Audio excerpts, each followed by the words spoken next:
Hello everyone! Welcome back to this game that we're making. So, I have decided what special ability our dragon should have. A higher chance for getting a critical hit. I had considered a counterattack, but considering we're making kind of a lumbering dragon, wouldn't be quick enough on the draw to get in a counterattack. So, higher critical hit sounds good. Now, we need to give our dragon friend a counterattack. So let's go ahead and create a new spell. Or not a counterattack, we need to give our dragon a different breath. So let's see here. Fire breath. We need to create some elements now that I think about it. We only got fire as an element. Let's go ahead and do a couple of other things. So we'll say fire. Fire melts ice. Ice freezes water.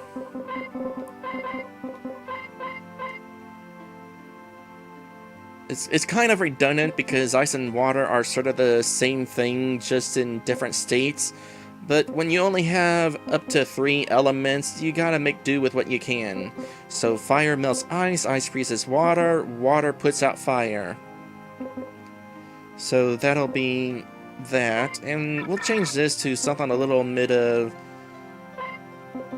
bit more obvious what this option actually is. Non-elemental. Alright, with that in mind, we're going to create a different spell type for our dragon friend. We're going to, let's see here, fire breath. We're going to give the dragon some water breath. That sounds like a fun idea. The catch is that, well, let's see here. First, let's go ahead and put a name.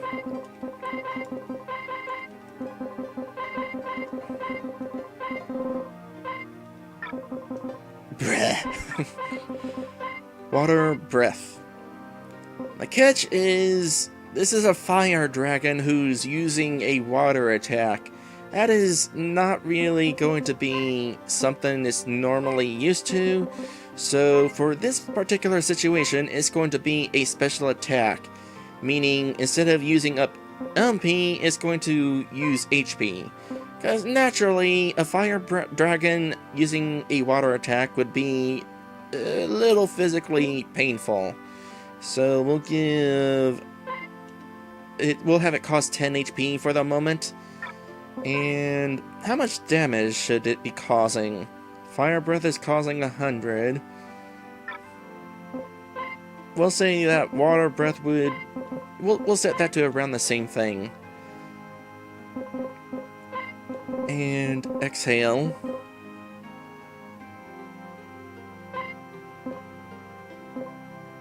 And... then...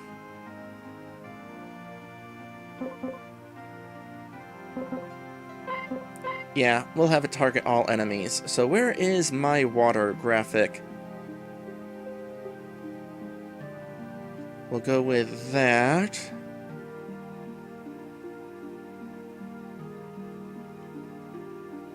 We'll have it start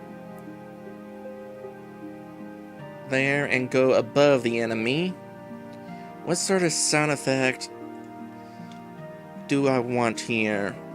Let's see here. Hard hit, flute, pan smash. Ah, I know. And also, that's not the sound effect option. What I want to use... where is it?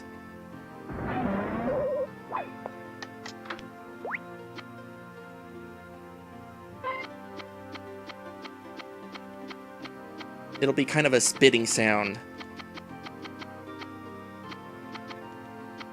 So from there we start above the enemy, going down into the enemy.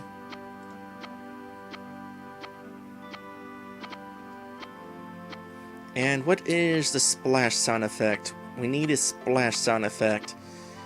Splash is sound effect 41.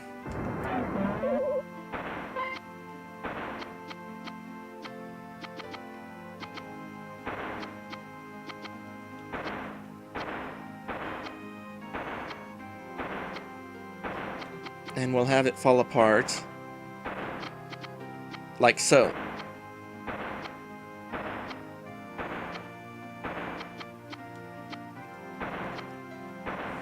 And have it kind of smaller. Oop, not like that though. There we go. That's gonna be our dragon's water breath. Basically spitting on him. So now we need the dragon to actually learn this. So the way special attacks work is it's not like regular spells where we have it set on their magic level like so. Instead, it's treated a little bit differently. It's learned from your job class. So first off, we got the regular job class for the dragon. This is going to be kind of an unlockable sort of thing. So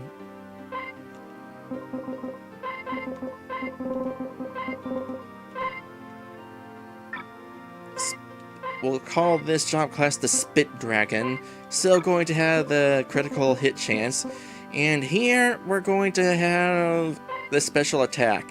The way this works is there are 8 levels per job class, from level 0 to level 7.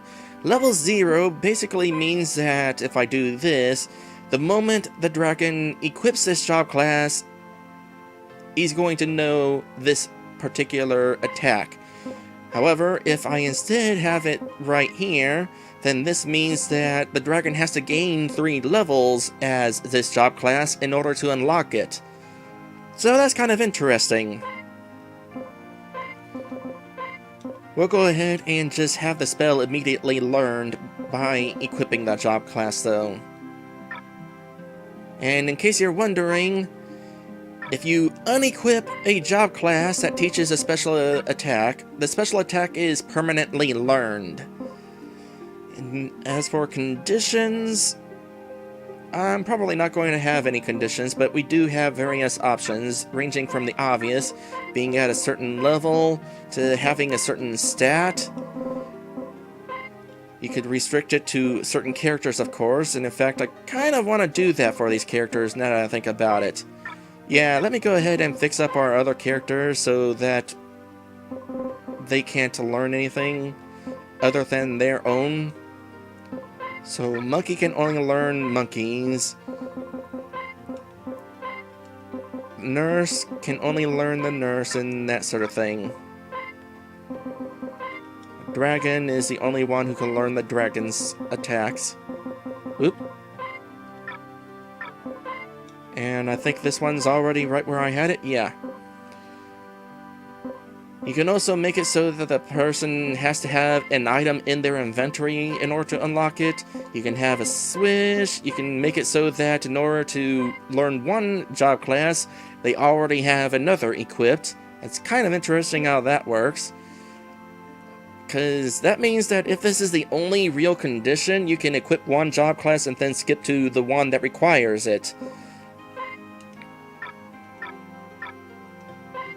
So those are going to be our job classes.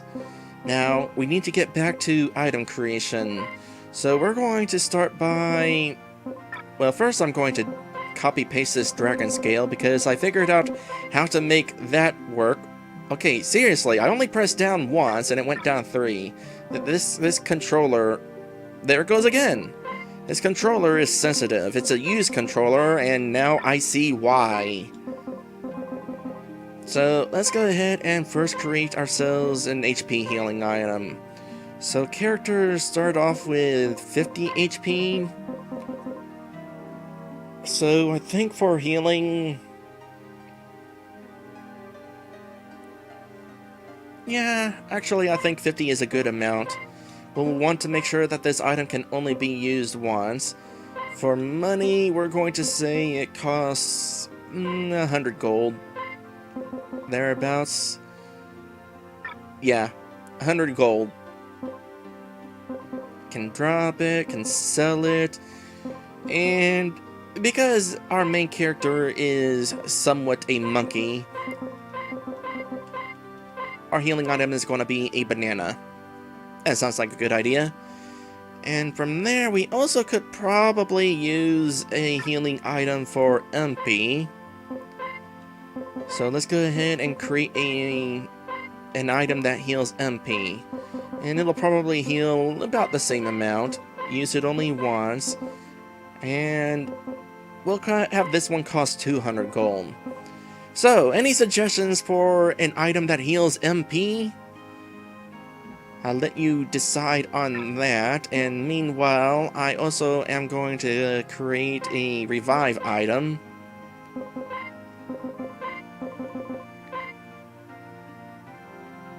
The sad thing about reviving in RPG Maker is it only heals you by 1 HP, which means as soon as you're revived, there's a good chance that you'll just get knocked right back down, but nah, so that is the case.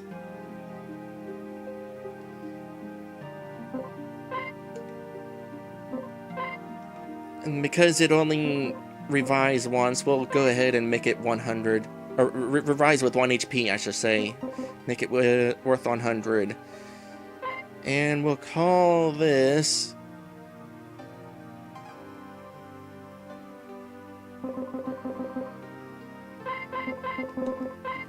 We'll call this hit point, because that's all you're getting out of it.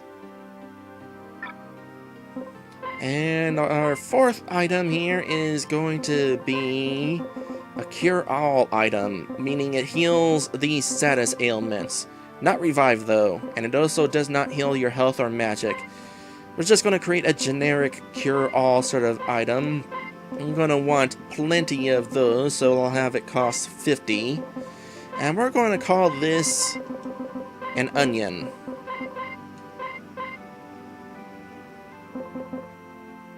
Because when you think about it, if you're confused, that smell of the onion would certainly get your attention. If you're asleep, that'll wake you up. If you're paralyzed, well, you're not going to want to stick around and have an onion smeared in your face. You're going to want to get up and move. I don't know how an onion will cure poison. Maybe there's just something in the waters of the onion. Or maybe you cry the poison out. That's how that works. So that is how an onion is able to cure all that stuff.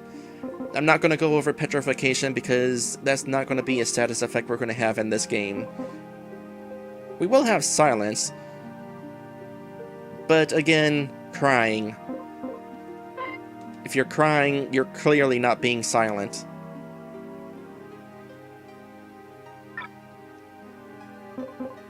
Maddie suggests for our MP curing item, we call it potion or a tea. Let's go with tea. That's what we'll do. So there are our items. We're going to go back into the shop now. And actually have the stuff in the shop.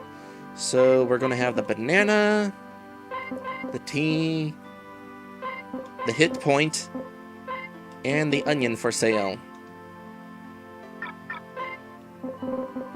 Now, just to check all this out here, I'm just going to go ahead and throw a start point there and kind of check how all this is actually working so far. Not that there's much to get working, but kind of important here and that sort of thing. So this gets the shop open, and if I talk to you from the side, and then you face down. Meanwhile, if I talk to this person over here, did you know? Pteronophobia is the fear of being tickled by feathers.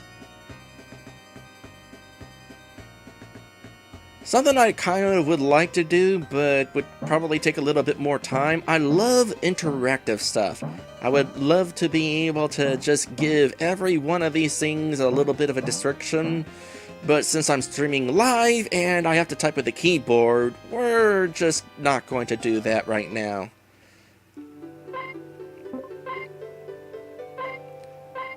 Now, just real quick, I want to do a little something here. I want to make sure she faces back up after she's done talking to us. So a little bit of that, and that.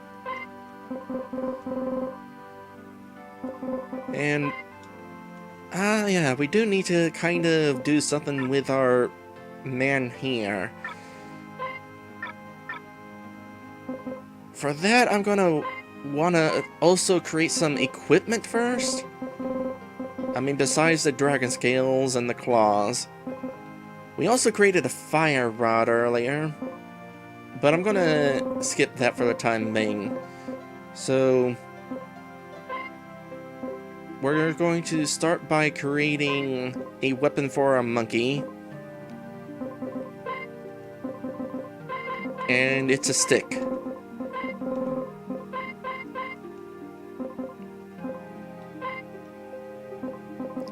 And it costs 25 gold.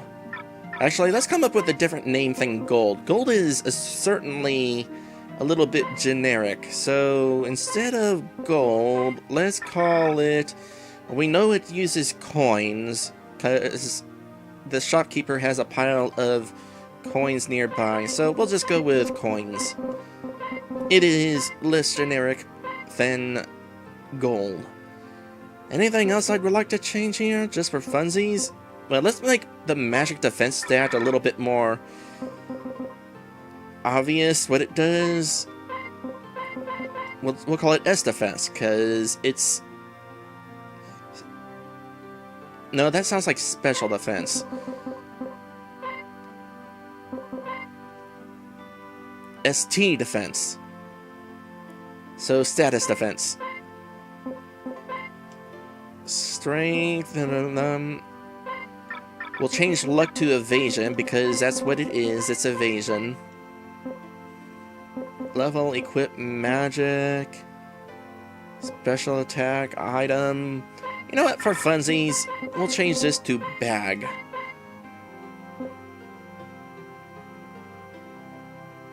And, yeah, I think that's it for the parameter names that I want. So, back to the bag editor.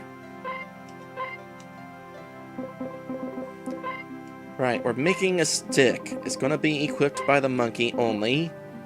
It's not going to have any element. It's going to be a club sort of attack.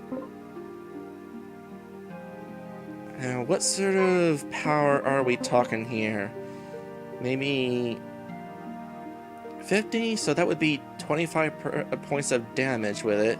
That's a little too high. 40, 30 would be 15 extra points of damage. Yeah, we'll go with 30.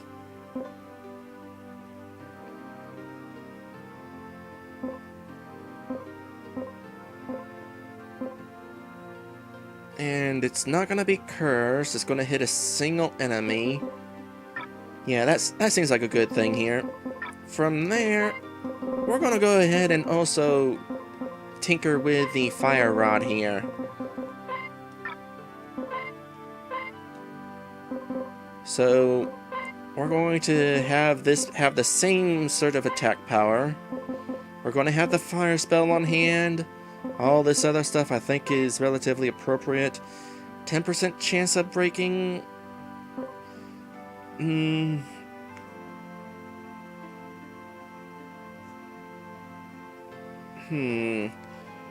not sure if I want to have a higher chance of breaking. No, we'll stick with 10%. Now, if the stick was 25 coins, then the fire rod is going to be 250 coins.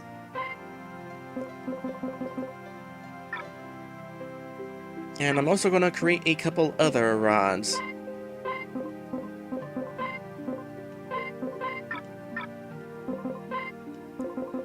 So, it occurs to me that our one dungeon that we're making is fire-based. So a fire rod would actually be kind of weak there, so what I figure is have some incrementally stronger rods, because the enemies there are going to be really strong against fire attacks.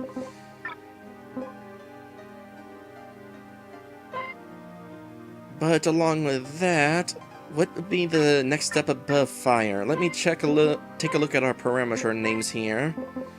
So ice is not going to be strong against fire enemies. It's going to do better than fire attacks, but not a whole lot stronger.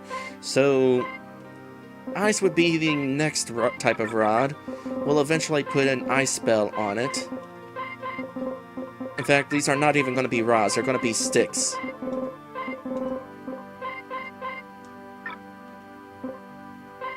And a fire rod is going to be a fire stick. And lastly, the most powerful rod, which will be well hidden by the way, is going to be a water stick.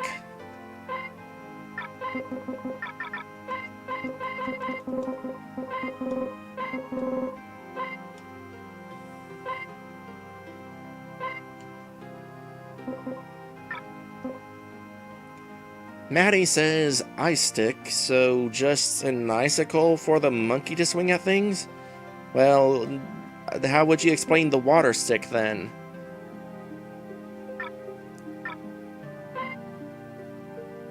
So these sticks are going to have various spells attached to them. I'll work on that soon enough. Next thing I want to do, though, is create some equipment for our... Oh, wait, no, there's another thing I want to do. We're going to create a second weapon for the monkey. It's actually going to be a shield. Unable to drop it, unable to sell it, not worth anything. Hide the status of it because it's a cursed item. It is something we're going to call... Can't... equip.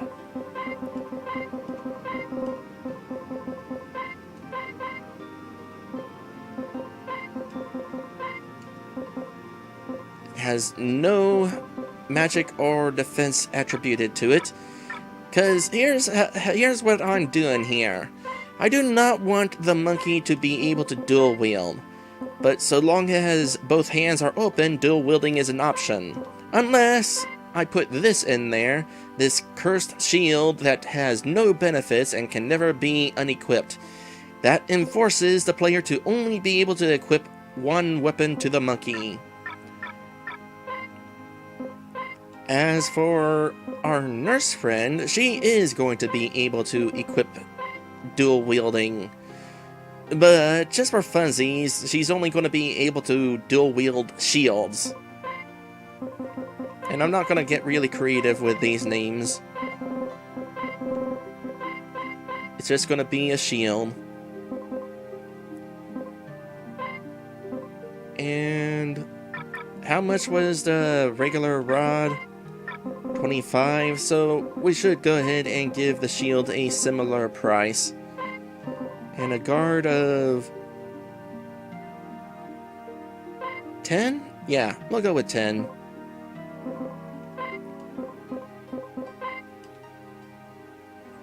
Our nurse is going to be the mage, so you'll probably be more often than not using magic and stuff with her.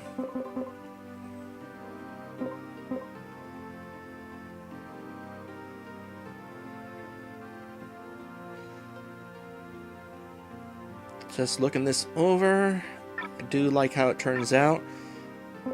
Along with that, we're going to go ahead and give her a second type of shield. This will be a rare shield.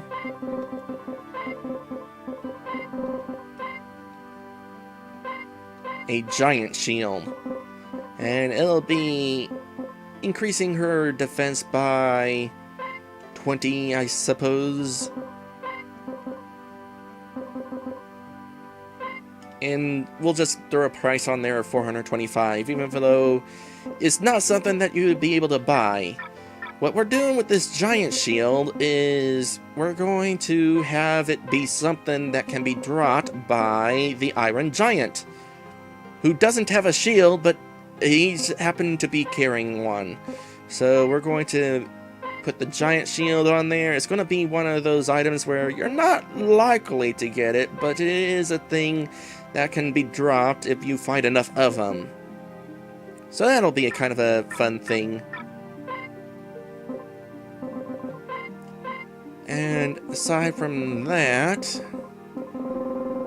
the dragon's equipment is up here with the claws and the dragon scales.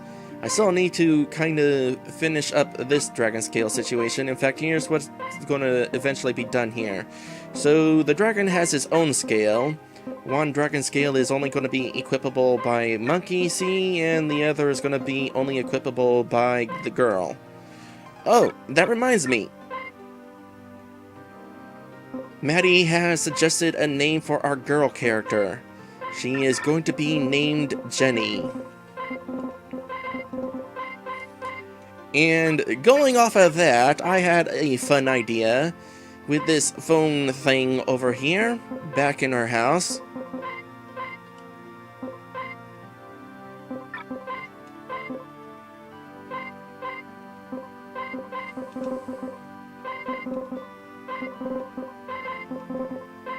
Jenny.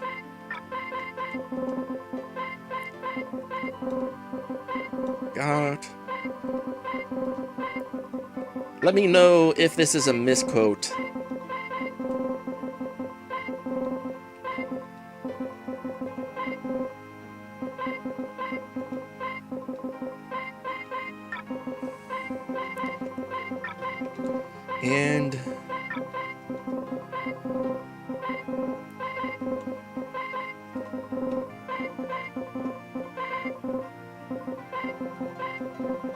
And it's a winner.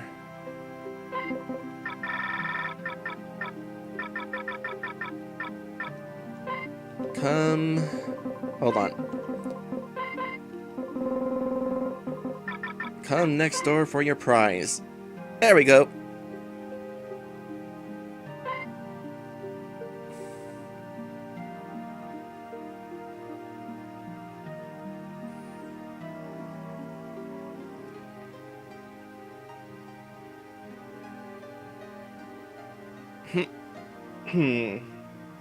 That would be fun. So Maddie just, as part of the reference, threw up the phone number of 8675309. Would be interesting if the prize was 867,500, 309, that sort of thing. But that would be kind of overkill with the money situation, and in fact, I don't want to give away that much money. That would be too much. Alright, so we got some of this going on here, and it's been pretty interesting. Ah, yes, there's something else I want to do in this house before we leave it, now that I think about it. A couple things, actually. So we'll be doing those things after I am done with this here episode break. Our third and final of the stream. When we come back, let's see. Gonna do the couple of things in this house. Gonna move some treasures around outside. Probably get around to creating the prize for the Jenny thing.